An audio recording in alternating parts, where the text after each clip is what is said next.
Hello my Supreme Lovelies, thanks for watching my videos. I thought I would redo my review of this extraordinary book and present it to my viewers in a way that actually does this story justice, because I don't think I presented myself very well in a daggy t-shirt on a hot day in my previous video. But anyway, onto this fantastic work of fantasy fiction by the one and only Raymond E Feist.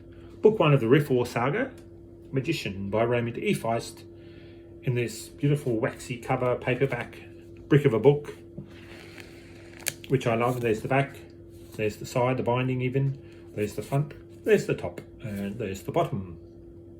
So anyway, this book by Raymond E Feist is a coming-of-age story, a love story, a book about war, family, friendship, loss, and love.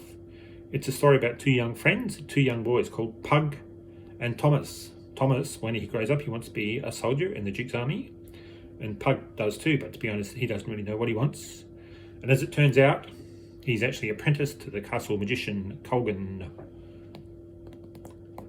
The book gifts the reader with one of the most famous and brilliant universes in all of fantasy fiction, the land of Midkemia.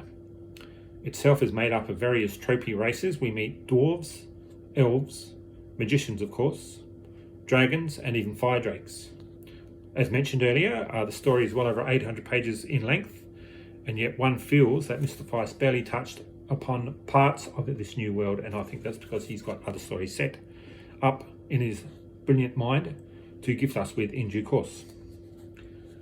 My favourite part of Midkemia would have to be Elvendar, home of the elves. An immortal and magic race, highly skilled in the art of defence, living hundreds of feet above the forest floor amongst trees almost as old as the elves themselves. This realm of Midkemia, called Elvendar, is described with hauntingly beautiful text that demands to be read and reread over and over and over and over again. And I'll just turn the page. The writing of the book is very good, even though it's not quite Tolkien-esque, but small sections stand out for the quality and beauty throughout. The trademark Feist chapter openings are a joy, and even after 3 decades, I haven't forgotten the 4 words that start this story on page 1. And obviously, in a fantasy epic like this, the story grows in epicness and scope as you progress, and we find that pivotal members of the book's cast are introduced only to be taken away and reappear at pivotal points toward the end. Some characters evolve. Obviously Pug and Thomas evolve a great deal, but surprisingly some don't. And I think it's a shame.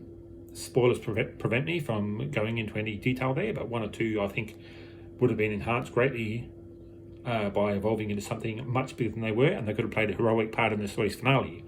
But that's just my opinion, you may not think so.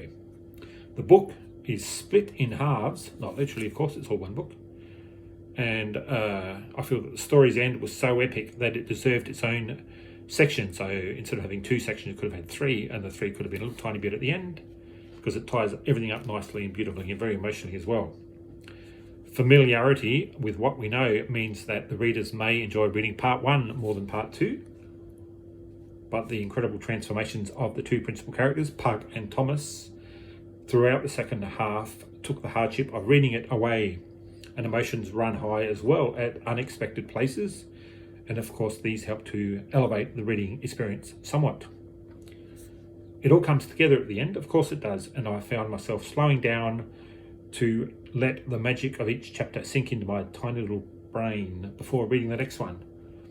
And to review a classic fantasy story like Magician in a way that does the story justice requires more than just a quick reread after 30 years. But this book just works like magic, no surprise there given its title. It's a classic for a reason, so do yourself a favour and track down a copy of this fantastic fantasy story. You won't be sorry.